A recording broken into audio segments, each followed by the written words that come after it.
Hello po, today po ay Sunday. I-check ko lang po yung ginawa namin po nung Friday po. Tsaka kahapon po. Lilibutin ko muna po yung eskwelahan po ng San Jose po. Sige po, tara samahan nyo po ako. Sige. Ito po yung ginawa po nung Friday po. Napakalinis na po nung eskwelahan. Ayan po. Tinanggal po lahat po ng mga damo. Nakakalat po na mga puno at halaman para mas malinis pong tignan.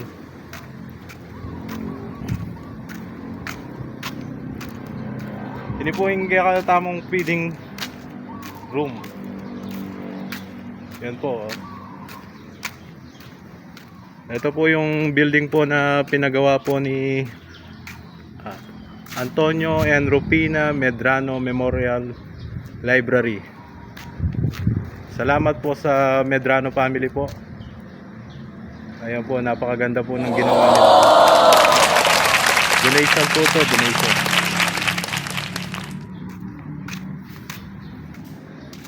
Ayan po, napakalinis po.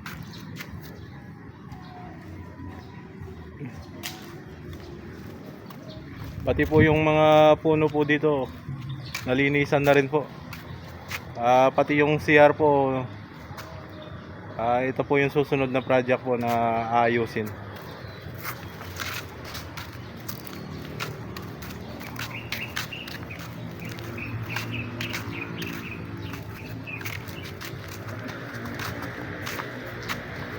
Ito po yung harapan po ni Madam Tonggol na napakalinis po. Everyday po naglilinis po siya tuwing umaga po hanggang uwian po.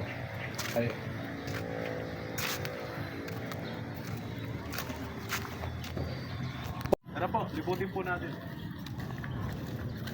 Ito po yung harapan po ni Madam Tonggol. Tapos po tatapakan po ito para tumaas po yung lupa. Hindi po siya magsanhi po ng bahay. Ito naman po ay yung magiging susunod na project po ni Madam Principal po na gagawin pong cover court po. Lilinisin po itong area ito. At ito po yung ating new building. Pakita mo. Ayan po, yung ating new building.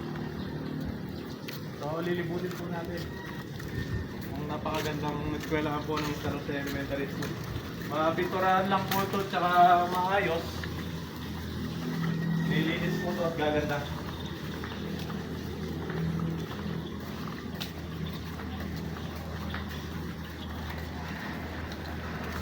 Kaya mo po itang kahit ang gawami po natin.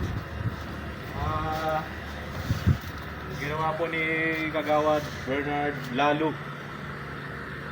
Kagawad Bernard Lalo. Tapos po ang nag-cut po si Daisy Rivera Pacon po. Wala po kasing oras kapon. Kaya si Daisy Rivera na lang po yung dito po. Ito po, naputulan na po kaso bukas kakat po ito, ayusin. Tapos dadalhin po doon sa likuran doon. Yan sa likuran po doon.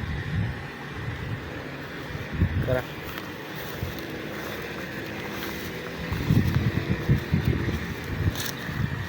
So, ang usapan po namin ni Madam Principal po.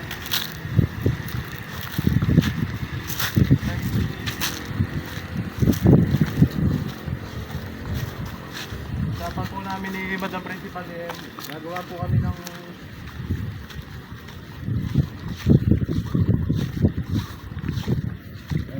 ng ukay po dito para po lahat ng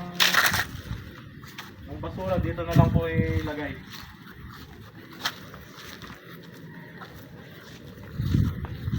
Ayan po, napakaluwang po ng likod natin. Pwede po tayong mag-ukay dito sa likuran. Dito po sa bandang ito, kahit ang lawak niya lang ay 4x4. Para lahat po, lahat ng basura at mga dumi dito na lang po. Pwede sunugin po yung mga dahon. Tara, punta muna naman po tayo sa new building.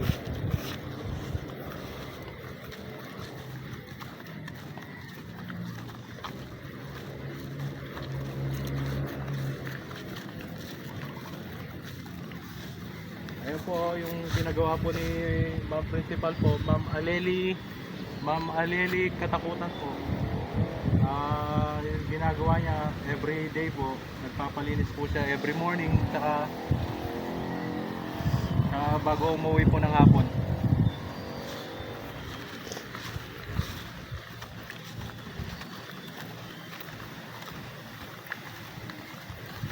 Puntahan po natin yung ginawang switch ni Kagawad Bernard Lalo tsaka ni Kagawad Dato Manalili po.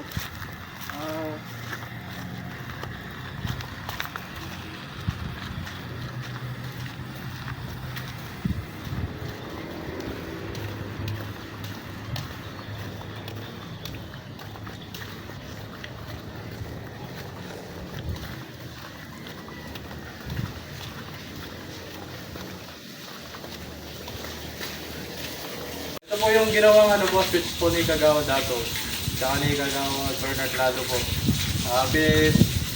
Dinairak na po yung kuryente para kasi dati po may switch po tayo dito. Delikado po sa mga bata. So ang ginawa ni Kagawad Dato, Kagawad Lalo, dinairak na po siya para maging safety. Kumbaga dito na lang po yung off yung power supply. Kasi po yung power supply po natin dito sa new building, hindi po kinaya po doon sa old building po. So ang gagawin natin, nag-request po tayo ng 700 meters na wire po para i-direct na po doon sa poste. Para dalawa po yung power supply po natin. Ayan po, napakaganda po ng ating new building kung hindi po natin naaalagaan. So tara, libot muna tayo dito.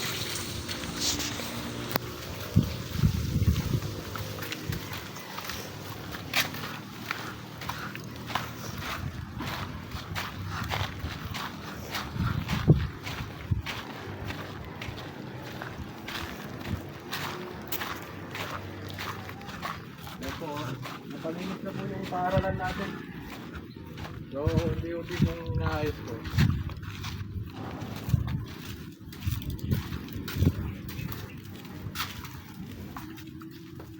Ayan po, napakalinis na po. Tuwing morning po, nagdadamog sila. Nalako daw po rin, dikot. At diligan daw po rin tara mapag-apak. Para po makabawi lang po.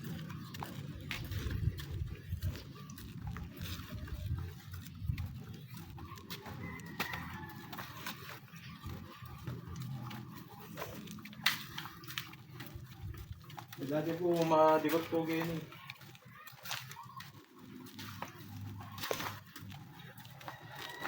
Ito po yung pinalinis ni Madam Principal kay Madam Jenny Rose Candelaria po. Napalinis na po siya. Sige, papalala ko yun. Ito po kay Madam Sin tsaka kay Madam Sin po. Napakalinis na po ng harapan nila. Guardian na lang po yung kulang. Na lang yan po. Tapos yun po yung likuran po ni Madam Ann. Nalinisan na rin po. Nakakunin na lang po yung mga basura. Kasi kaya ganyan po yung itsura niya. Hindi pa po kasi naukay yung tapunan po doon para mas malinis po to. Kasi pag naipon po yung basura dito, tapos dadalhin po natin doon para maging malinis po lalo yung eskwelahan po natin.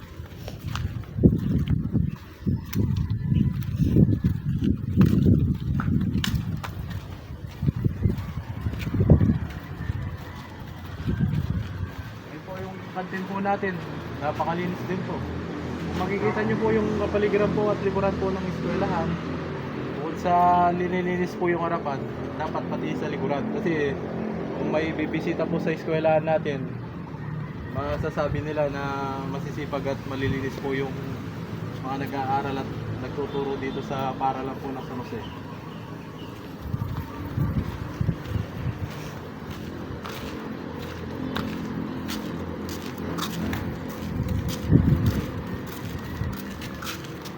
So, paano guys?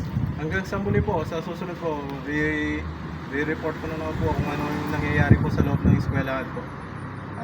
Maraming salamat po sa inyo sa lahat ng suporta po ninyo. Lahat po ng teacher sa elementary school, estudyante, mga magulang at mga officer po. Thank you very much po. Tsaka po mga barangay council po. Thank you very much po kayo.